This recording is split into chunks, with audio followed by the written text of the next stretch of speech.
अस्सलामुअलैकुम दोस्तों, काफ़ी मेहनत करने के बाद और काफ़ी परेशानी उठाने के बाद ये ख़बर सुनने को मिल रही है कि हज़रत मुफ्ती साहब क़िबला को रिहाई मिल गई है। सुबहान अल्लाह, माशा अल्लाह।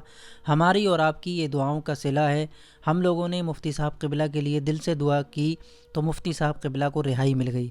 लेकिन रिहाई के साथ साथ, इस खुशखबरी के साथ साथ एक प्रॉब्लम और आ गई है।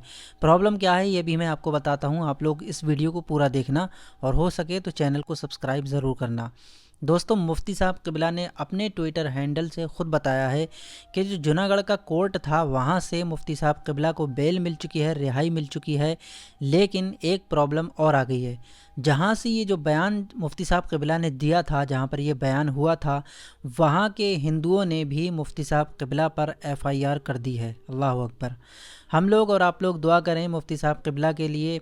ये हमारी और आपकी दुआओं का सिला है कि हज़रत इस परेशानी से निकले हैं तो इंशाअल्लाह ये जो दूसरी परेशानी आई है इससे भी जल्द से जल्द निकल जाएंगे।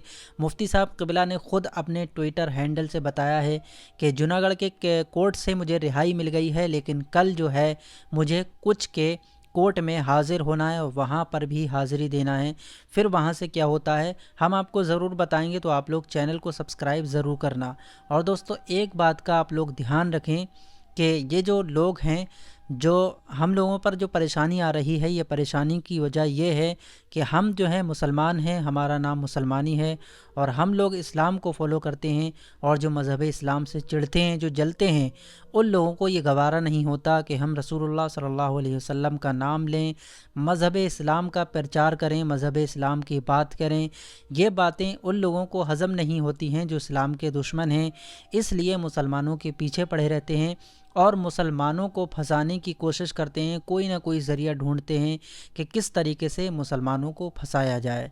तो आप लोगों से ख़ास तौर से दुआ की दरख्वास्त है, दिल से दुआ करें। अस्सलामु अलैकुम।